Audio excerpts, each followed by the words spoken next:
Well, I'm starting this series, God is Not Dead.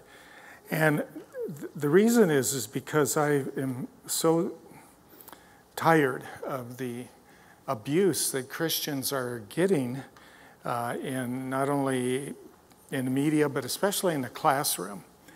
And there is this mockery of Christians as being pre-scientific or anti-scientific or anti-intellectual.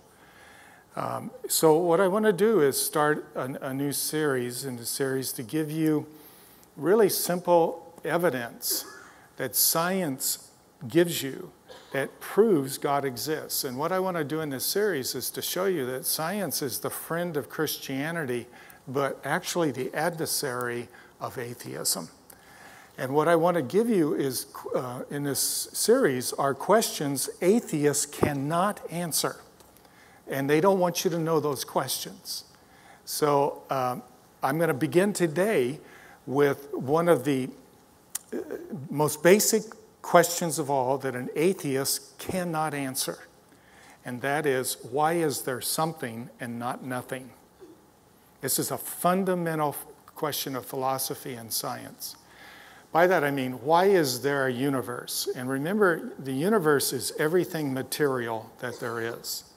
Quasars, stars, planets, everything that's material is the universe. There's nothing left out of the material universe except the supernatural, which the atheist denies there is the supernatural. So what it wants to say is the universe is everything that is, and there's nothing beside it. I want to show you that they cannot explain the existence of the universe, whereas Christians can. And that science is on the side of Genesis 1. And that's where I want to begin today. This is one of those times when I wish you'd bring your Bible so you could write notes in. Because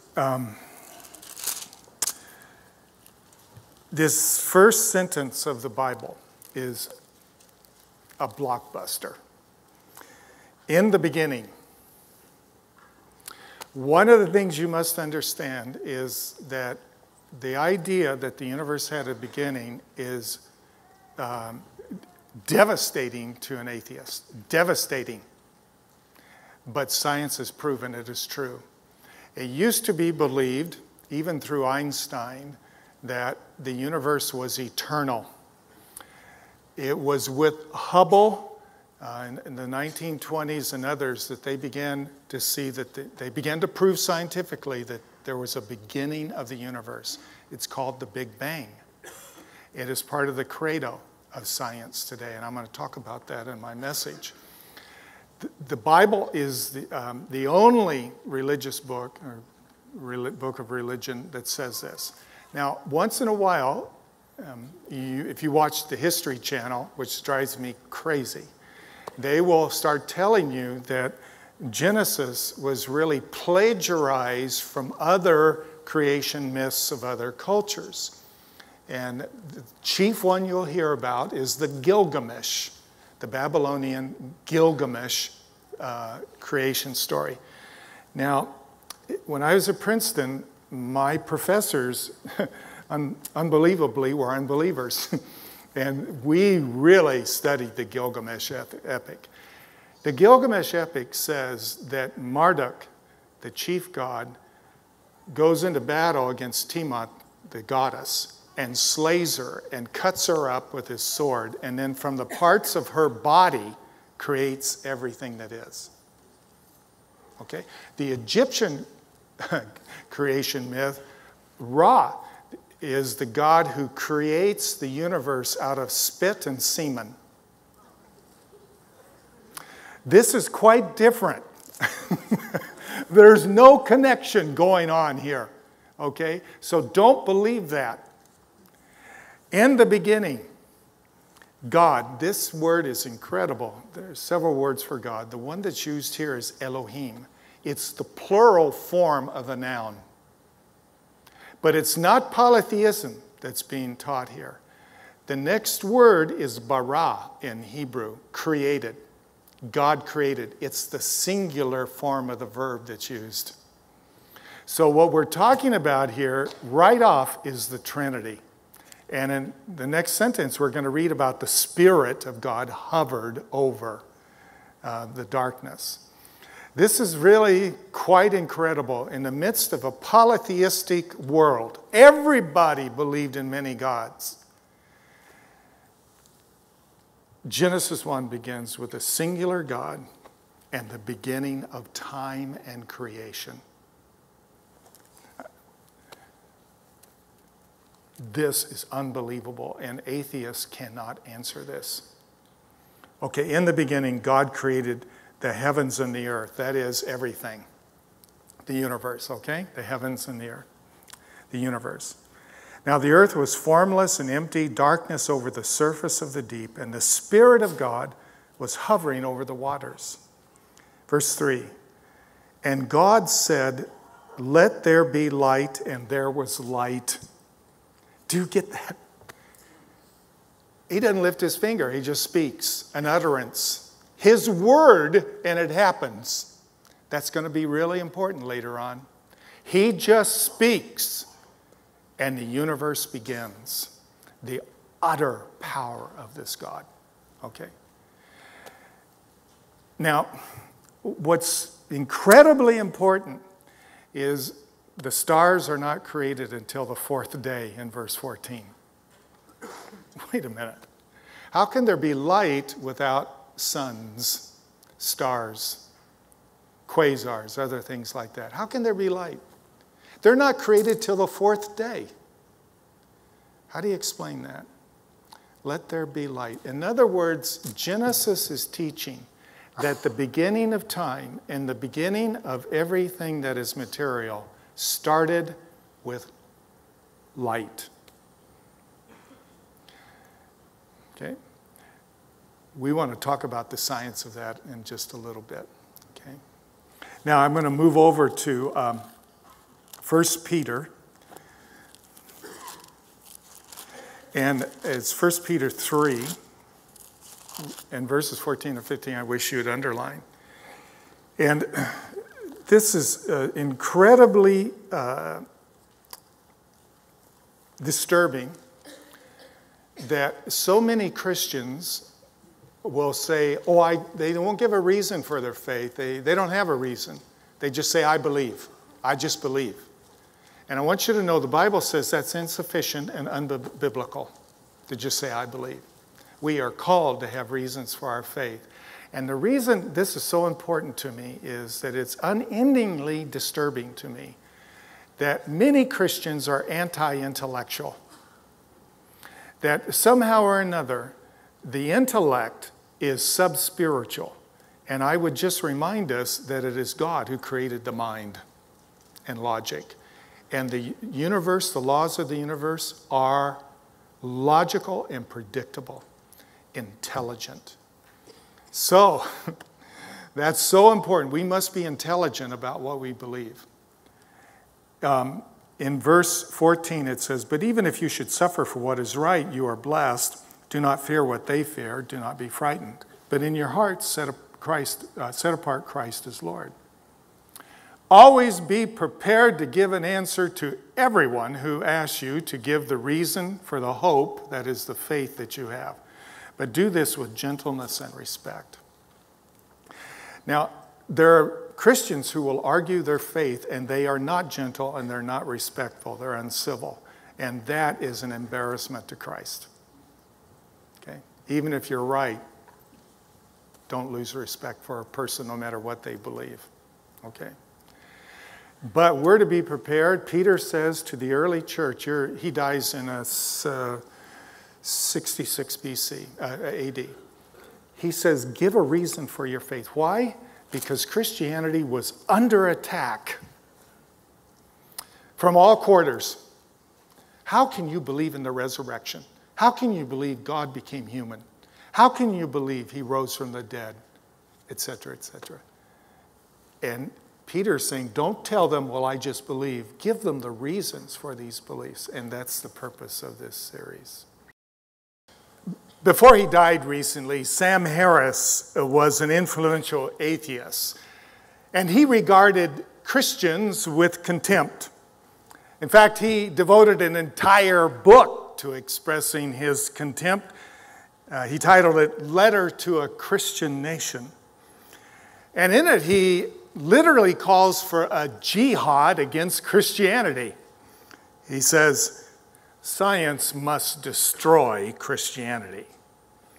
Richard Dawkins, a zoologist at Oxford University and probably the best known evangelist for atheism, wrote in his book, The God Delusion, quote, if you meet anyone who claims not to believe in evolution, that person is ignorant, stupid, or insane. The tone of that characterizes what the Wall Street Journal has called militant atheism. Militant atheism. It regards Christians as ignorant, as unscientific, as pre-scientific, as, well, stupid. Dawkins says, quotation marks, I quote, there is no scientist worth his salt who believes in God, who believes God exists. Really? Academic degrees are no protection against nonsense. I just simply invite you to Google Christian scientists, and you will find popping up on your screen an almost endless list of some of the most famous scientists of all time, including the present day, who are believers, Christians, believers in the Bible and in Jesus Christ. Now that's important because the myth out there is that science is contrary to Christianity, that it is the enemy of Christianity, that it contradicts and disproves Christianity. It is a myth, and the proof that it is a myth is on your computer screen when you Google Christian scientists. Because legions of scientists find no conflict between their discipline and their belief in Christ. So what should you say the next time someone says science disproves Christianity? Say, well, let's go to my computer and Google Christian scientists. Obviously, all of these scientists do not find science disproving their faith. Or take Alistair McGrath. He's the name you might want to write down and go to Amazon.com and look at his prodigious output in writing. He is a professor of science and religion at Oxford University. I've heard him lecture several times while I've been there on sabbatical. Alistair McGrath has 3 PhDs from Oxford. 3. To say he is brilliant is to state the obvious. He has a PhD in molecular biophysics, which combines all of those disciplines. He has another PhD in theology and another PhD in intellectual history, that is, the history of ideas and thought. He was a committed atheist until science, his discipline of molecular biophysics, converted him to belief in the Bible and Jesus Christ. He has frequently debated Dawkins, the author of The God Delusion at Oxford, until most recently. And now Dawkins refuses to debate him. And the reason is Dawkins' PhD in his discipline is merely zoology, whereas McGrath is in the right discipline of cells in molecular biophysics, and he's just simply outgunned. Don't let anyone tell you that being a Christian is unintelligent. I can't bring every book I've read on this issue up to the platform, but One of the very best that I read last week is called Atheism and Its Scientific Pretensions. Copies of it and several other books I recommend are at the resource counter after the service. It's written by David Berlinski. Now, Berlinski is not a household name except among scientists. He is one of the world's most famous mathematicians and scientists. And I assume that you know that mathematics is the language of science. Things now are not discovered by telescope. They're first, the universe is explained and known through mathematics. So he is a brilliant person. He is also a secular Jew. He says he does not pray and he cannot remember anything that he was taught in preparation for his bar mitzvah. But he writes this book, which actually has tongue-in-cheek humor. It's really quite funny.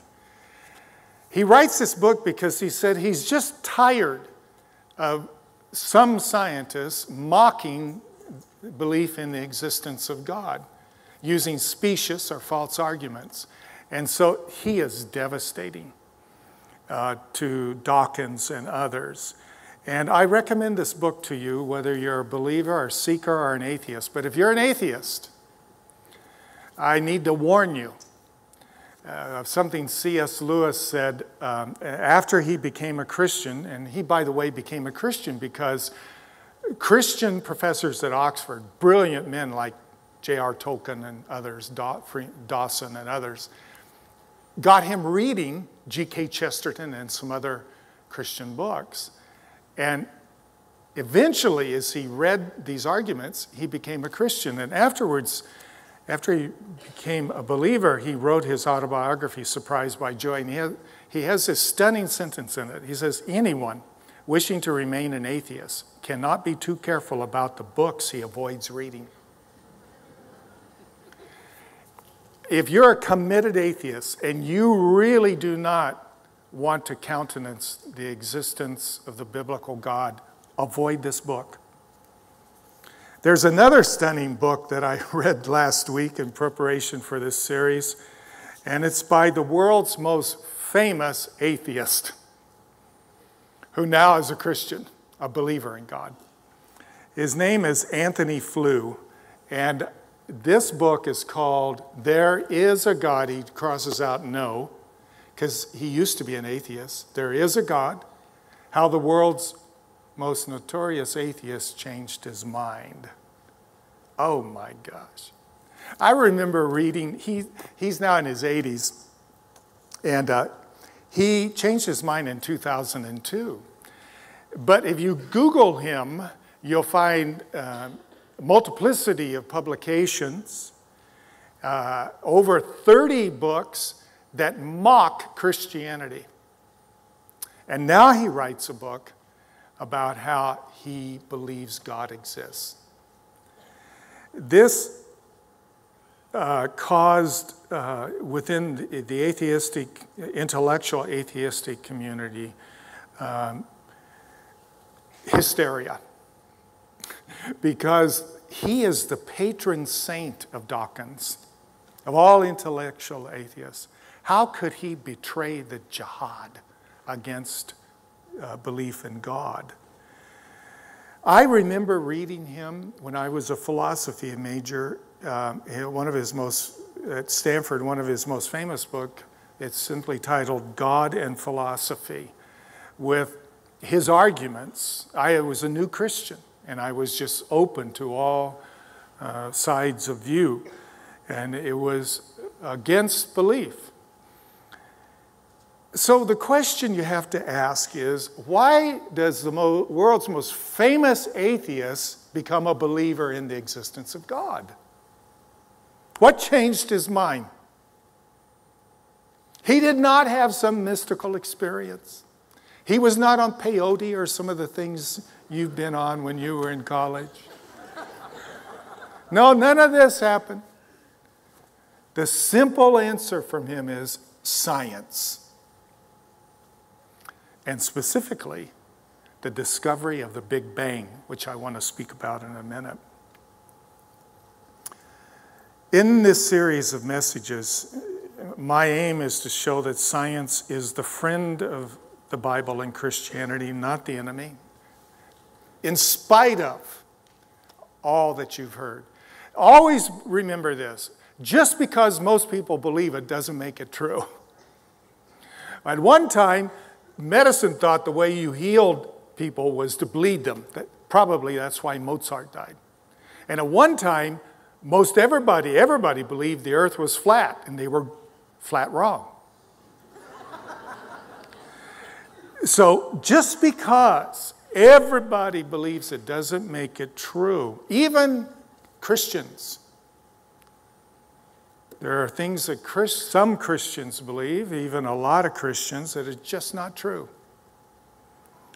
So what propels me in this is to show that science is actually the adversary to atheism.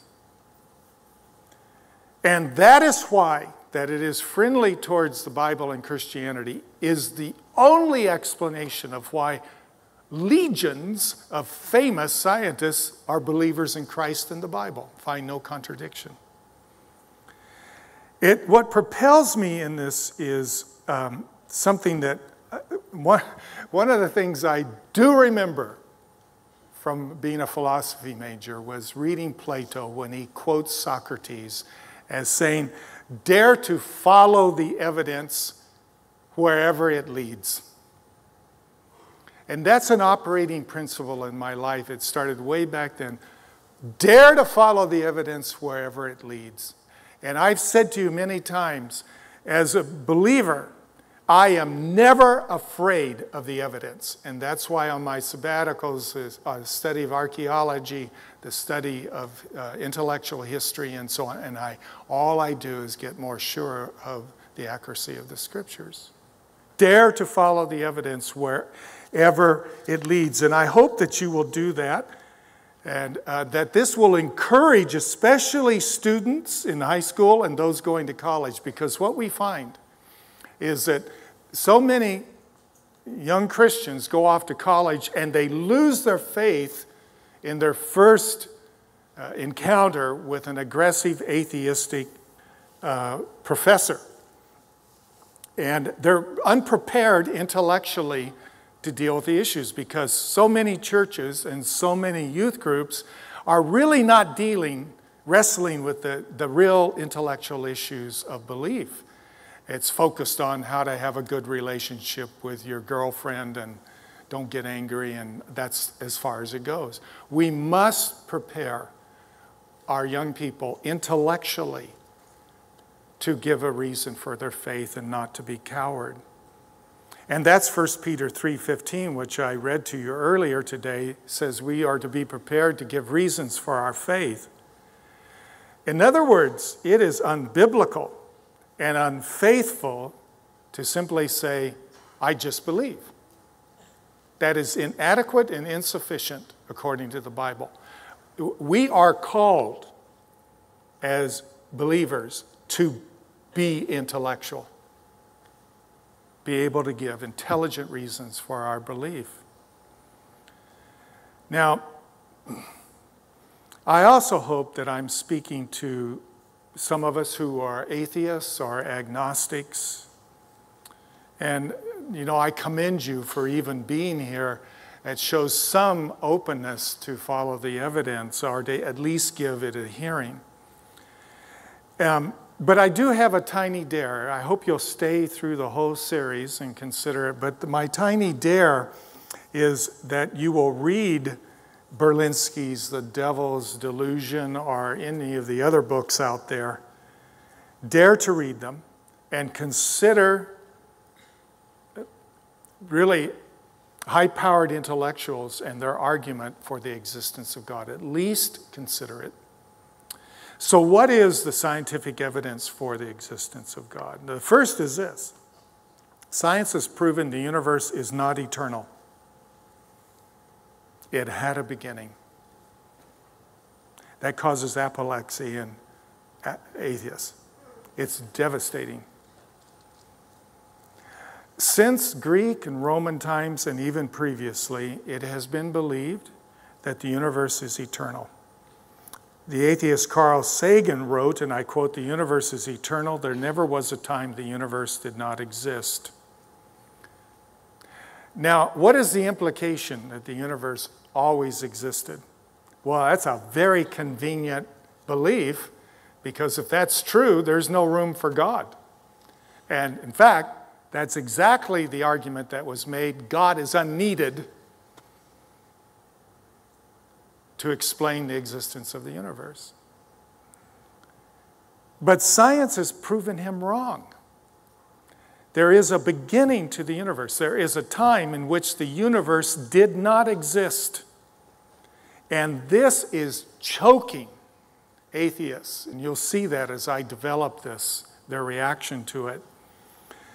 But it is now part of the science, of the body of science that is undisputed. It's undisputed. The universe, there was a time when nothing existed, because the universe is everything. Now stick with me. The universe is everything material that it is. If the universe did not exist, there was nothing material that existed. Nothing is nothing.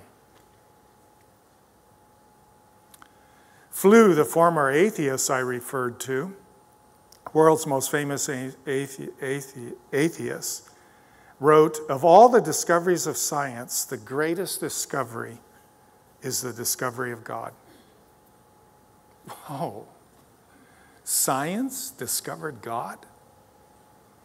Let that rattle around. What he means is logically, and this is very simple.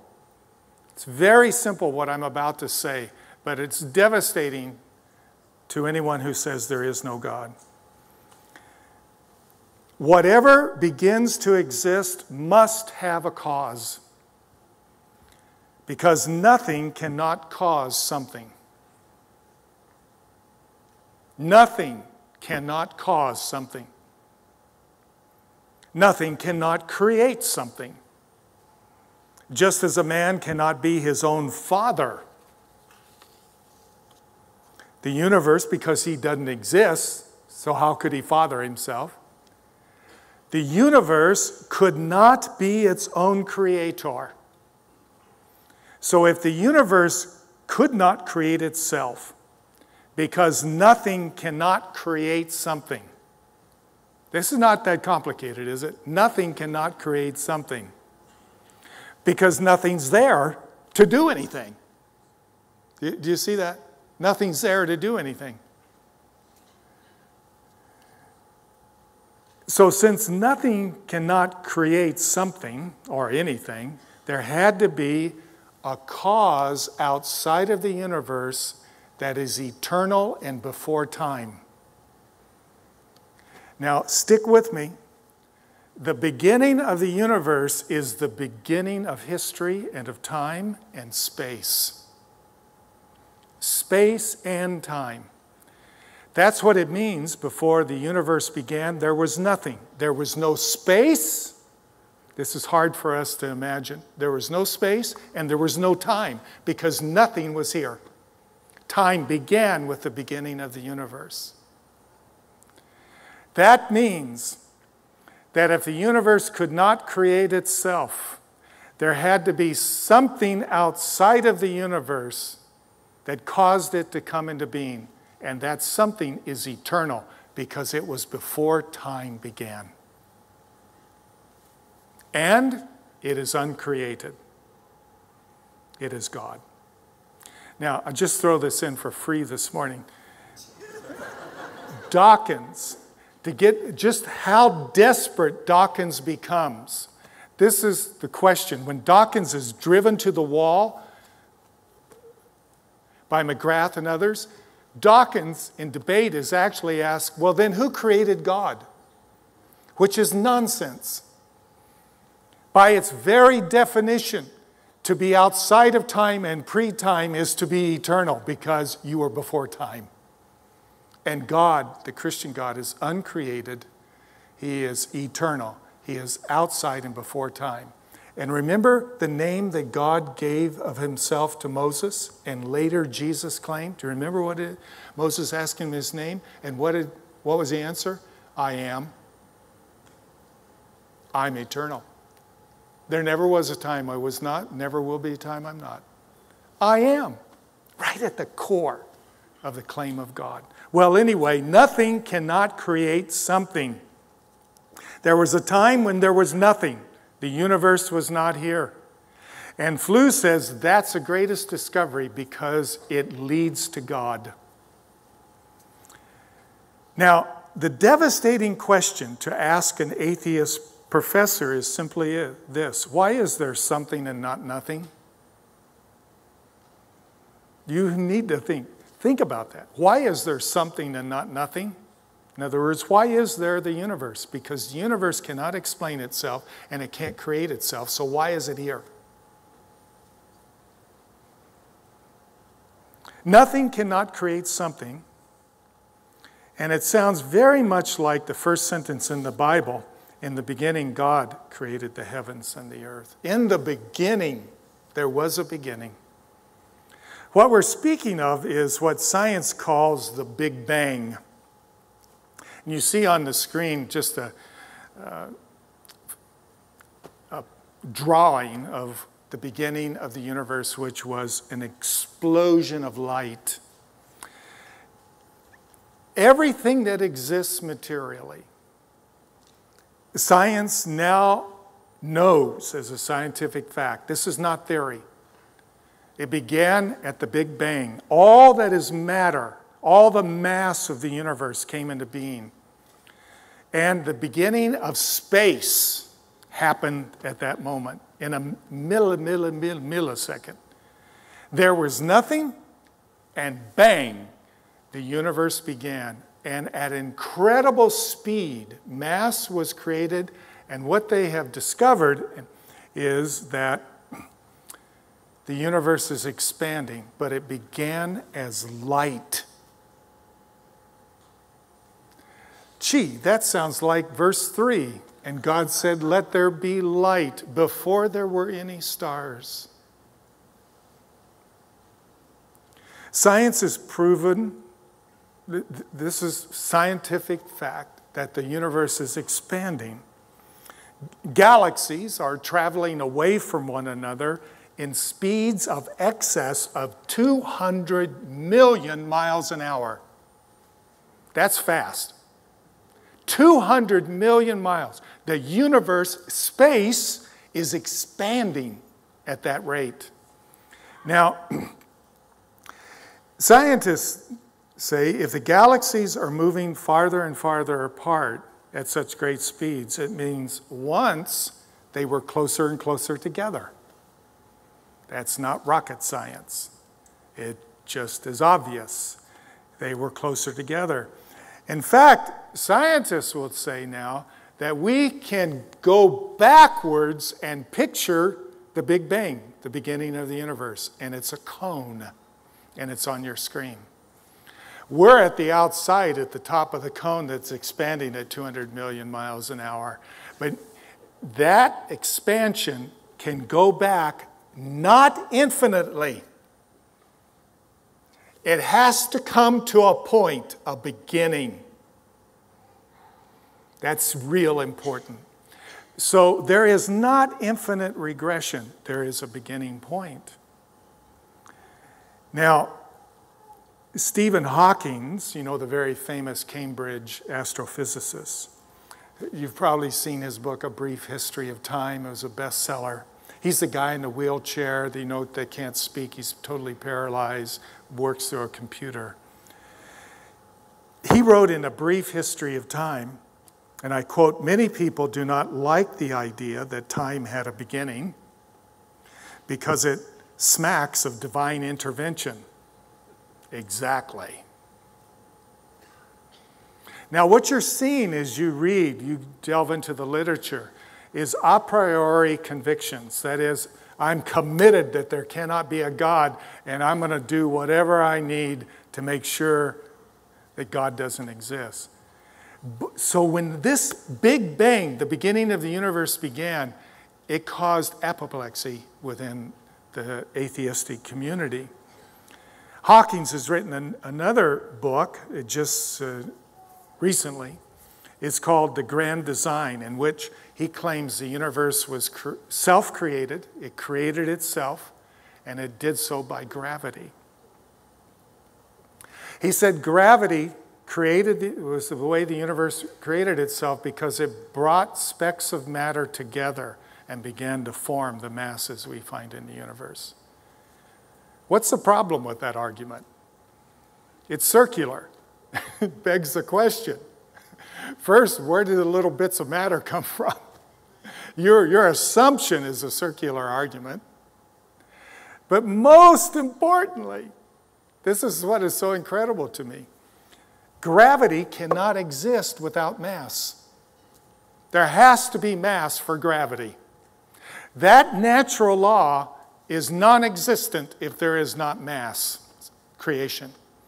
I'll give you an example. Jupiter, fantastic discovery. Jupiter is such a massive planet that its gravitational pull is enormous. And it's positioned just perfectly to intercept all these meteors and asteroids that would crash into the Earth, except it sucks them into itself. It's like a shield through its massive gravitational pull because of its mass. Black holes. Why do black holes just suck everything that comes within range into them and they disappear? Because they're the densest matter in the universe. Gravity cannot function without mass, so it's a circular argument. Nothing cannot produce something. I want you to think about this claim that the universe was self-creating, which is being rejected as nonsense. Nonsense can even be said by PhDs. Think about this claim. I put it on the screen. Nothing can create itself to exist since it is nothing and does not exist. Nothing can't do anything. It cannot be causal because nothing is there to cause anything.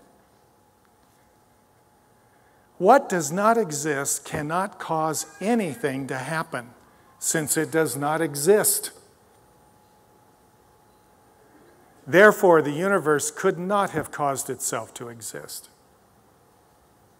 Ergo, therefore, a creator must exist.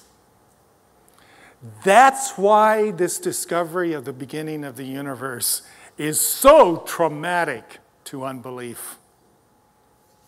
Do you follow what I'm saying here? Nothing can do nothing. Nothing cannot cause something to exist because it's not there. This is a magician pulling a rabbit out of a hat. Why do I believe God exists? Because science has proven a beginning to the universe. There was a time when there was nothing, but nothing cannot create anything, and therefore science proves there must be a creator who is eternal and outside of time. So the question to ask the atheist professor is, how can nothing create something? And I guarantee you he will want to change the subject. Secondly, science proves God exists because of the discovery that the universe is fine-tuned for human life. Fine-tuned for human life. Let me recommend another book. It's called Rare Earth. It's by Ward and Brownlee. Ward is a well-known geologist, and Brownlee is a well-known astronomer and a member of the National Academy of Sciences. This book is so fascinating because what it shows is there are hundreds of scientific constants, like the force of gravity, like the speed of the expansion of the universe. If the universe was expanding at a faster rate or a slower rate by 1 × 10⁻⁻⁻⁻⁻⁻⁻⁻⁻⁻⁻⁻⁻⁻⁻⁻⁻⁻⁻⁻⁻⁻⁻⁻⁻⁻⁻⁻⁻⁻⁻⁻⁻⁻ to 686 power, so I forgot exactly what it is. It'd collapse in itself. That's 686 zeros behind one. That's more money than Donald Trump has by a long shot. That's a big number. Life in this universe is on a razor-thin edge. And there are hundreds of factors that come together that all have to be just right or there's no life. And this book, a geologist and this astronomer described that. I'll give you just a few. The tilt of the Earth's axis. If it wasn't just so, the Earth would freeze or burn up.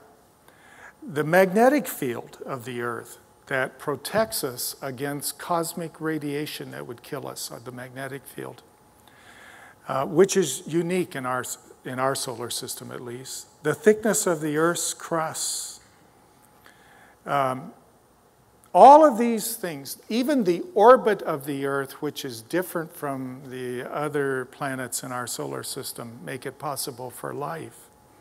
But you know what really is interesting is tectonic plates is something very rare, and the Earth has tectonic plates. That means, you know, you heard of continental drift. There are 8 of them. And that means the continents are slowly shifting on the Earth. And what that does is recirculate carbon dioxide in our atmosphere. That makes possible air in our universe. But you know what it makes possible? The water in your swimming pool. Without this happening, water could not stay on the surface of the Earth. But most importantly, the tectonic shifts, the plates shifting, produce the Earth's most potent defense system, which is the magnetic field of the Earth, which keeps us from being killed by cosmic radiation. Who would ever think of that? All these factors say that the Earth has been the universe has been fine-tuned for life. Paul Davies, he's an agnostic. He is not favorable towards Christianity. He's a mathematical physicist. Remember, math is the language of science, the discovery. Astonishingly admits, and I quote, "Scientists are slowly waking up to an inconvenient truth. It seems that somebody, person, not a natural force, has fine-tuned the universe for human life. The impression of design is overwhelming," end of quote. That's from an agnostic. I'm not quoting any Christians in this whole message. Those who are unbelievers. Physicist Freeman Dyson, and I quote, "The more I examine the universe and study the laws of nature, the more evidence I find that the universe knew we were coming." I could multiply quotes like that from scientists for pages. It is part of the scientific, undisputable canon that the universe is fine-tuned for you to be alive. One more, Sir Frederick Hoyle. He's a committed atheist and one of the world's most famous physicists. Says, "Nothing has shaken my atheism as much as this discovery of the universe being fine-tuned for life." Psalm 19:1 came to mind as I wrote this message. "The heavens declare the glory of God, and the skies proclaim his work." The question to ask an atheistic professor is this: how do you explain that the laws of nature are all rational, predictable, make even science possible? Why? And why do they continue to be predictable? If a supernatural mind is not behind the laws of nature, how do you explain their rationality? How do you explain that the laws of nature even exist? And how do you explain that life in this universe is fine-tuned for me to live unless there is a supernatural God who is planning my creation.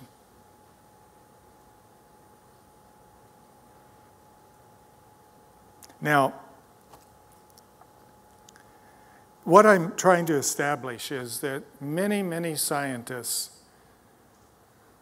know the problems with unbelief.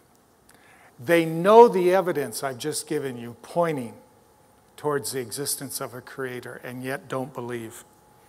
Their reasons for not believing are not scientific, they're emotional. They're an a priori prejudice against it, and they admit it. Let me give you one other quote from Dawkins. Listen to what he admits. Since we cannot accept a transcendent source of life, that is a creator God, since we cannot accept the existence of God, we choose to believe the impossible, that life arose spontaneously by chance from nothing. What he's making is the argument I just made with you, that nothing cannot create something. He's admitting that. But we choose to believe the impossible. Now, the obvious question that everyone ought to be asking at this point is, why do these very bright scientists refuse to follow the evidence?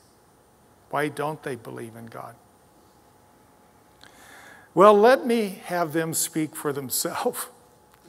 Aldous Huxley, who was a great champion of Darwinism and evolution, wrote this: "We object to the existence of God because if God existed, he would interfere with our sexual freedom." Sex is my reason for not believing in God. That's ultimately where Huxley comes down. Dawkins says God would prevent us from enjoying our sexual freedom. Not very scientific reasons. You're probably aware that Freud, an atheist, said that belief in God was really merely wish fulfillment, of having a supernatural being who's on our side and would hear our prayers. He doesn't actually exist out there. We just wish he did, and so we invent religion. Comforting. But you know what the truth is? Atheism is the ultimate wish fulfillment. It's a convenient myth. It's wish fulfillment. Now, why do I say that? Simply because if God does not exist, then I'm accountable to no one. And I wish I was accountable to no one. If God does not exist, who takes the place of God? We do. That's a lucky thing. That's a real lucky thing. Because I'm not accountable except to me.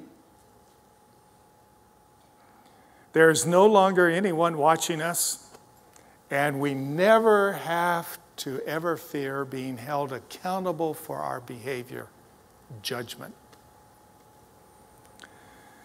Now, often, I want you to just hold that thought, because one of the arguments that is ad nauseum against Christianity is that Christianity is the source of most of the suffering in world history. Now, for an atheist to say that, they never want to talk about the 20th century, because the 20th century is really quite embarrassing to anyone who would make that argument, because it was the bloodiest century by far in history. They'll want to raise up the Spanish Inquisition, which a piddly number of people were killed, just in the dozens or 20s, scores. Whereas in the 20th century, upwards to 500 million people were slaughtered. And who was in charge? The atheists were. Stalin, Hitler, Pol Pot, Mao Zedong. And what they did was they believed no one was watching and they'd never be accountable. In this book, Berlinski tells a story of in World War II where the Nazis sent out extermination squads to round up Jews, have them dig their own grave and then shoot them. They'd fall in the grave and that'd be it. And he tells a story that this one Hasidic elderly Jew was being made to dig what he knew was his own grave. And standing in front of him was an SS Nazi with his machine gun, and he knew that he was going to be his exterminator. After he had dug his own grave, he stood straight up next to the shovel, and he looked that SS trooper in the eyes and said, "God is watching you." And the SS guy shot him dead. Berlinski writes, what Hitler did not believe and what Stalin did not believe and what Mao Zedong did not believe and what the SS did not believe, what the Gestapo did not believe, and what Nazi doctors did not believe, our communist intellectuals, our brown shirts, our black shirts, did not believe that God was watching what they were doing. Ideas have consequences. In the last 20 years, we've seen the fastest growing religion to be atheism. Now people are proud of being atheists as somehow being superior intellects. And you see, some people say, the dying of Christianity. And what do we find happening to our families, to our marriages, to our commitments to one another, to ethics and business, the greed that is going on? What do we find happening when people believe God is not watching and they're never accountable? Moral chaos and destruction. Ideas have consequences. If there is no God, there is no accountability for my behavior. I answer to no one. And if there is no accountability, then I can do whatever I want, and I'm dangerous to you. I'm dangerous. You can never really depend on me. Because, as Dawkins says, the selfish gene will take over, and I'll just do what's right for me. It's simply unarguable that believing God does not exist is convenient. It's a wish fulfillment because it means there's no authority in my life. There's another question we must ask, and it's this. Why is the universe fine-tuned for life if there is not a creator? Dawson, Hawking, and the other atheists have no explanation for this at all. They just say it just is. But Christianity says it is because God is love and is generous beyond imagination. Love created the universe. That's what the discovery of a fine-tuned universe teaches me. It leads me there. Creation is the overflow of the love and generosity of Jesus Christ. God does not need worshipers.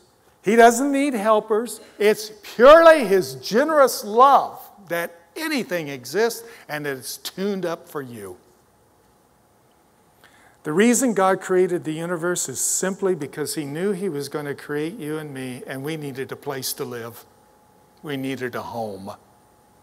Now, I know that may sound simple to a lot of you, but it's where the evidence of a fine-tuned universe for human life leads. And look at how God has created us. You know, the world is so beautiful. Some people even think the Arizona desert's beautiful. I grew up there. I don't think it is, but some people do.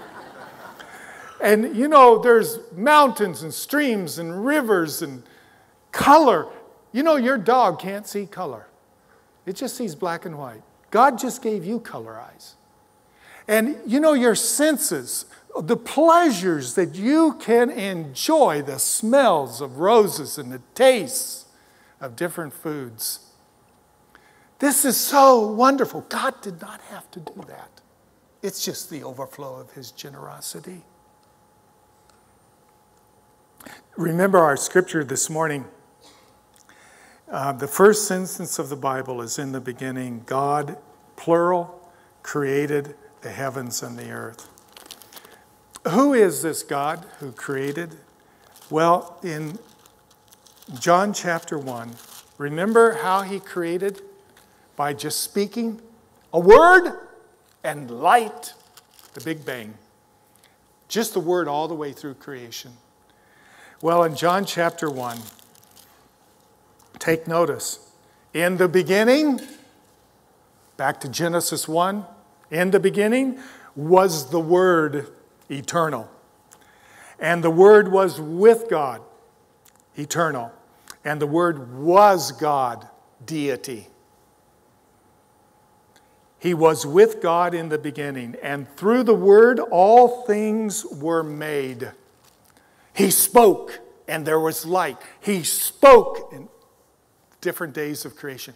And through the Word all things were made. Oh, wait a minute. The Word is not an impersonal force here. The Word is a person, because he was with God. Verse 14 tells us who he was. It says in verse 14, the Word became flesh. Who would that might be? Jesus. The birth of Jesus. The Word became flesh. The Creator God came to earth and became human. The Creator. And made his dwelling with us. This is so incredible. The Creator God became human and dwelt among us, Jesus Christ, to die on the cross to pay the penalty for your sin, that you might be saved and might spend eternity forever with him, and also begin to get cleaned up in your life and to be transformed of self-defeating behaviors. The all-powerful, omnipotent Creator of the universe allowed himself to be crucified on the cross. Love, just the love of God. The Creator crucified is the one I worship. Let that sink in. The only question left, it seems to me, is this. It's not a scientific question, just a personal one. Will you speak up for the Creator who was crucified for you?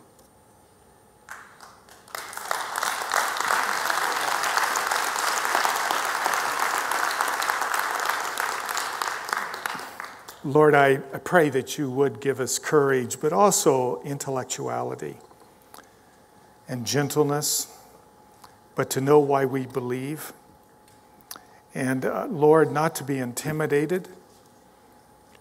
I pray that this has strengthened some believers here today. And I pray for others who are not believers that they would dare to have the courage to read some of these books and assimilate information, because, well, it's important.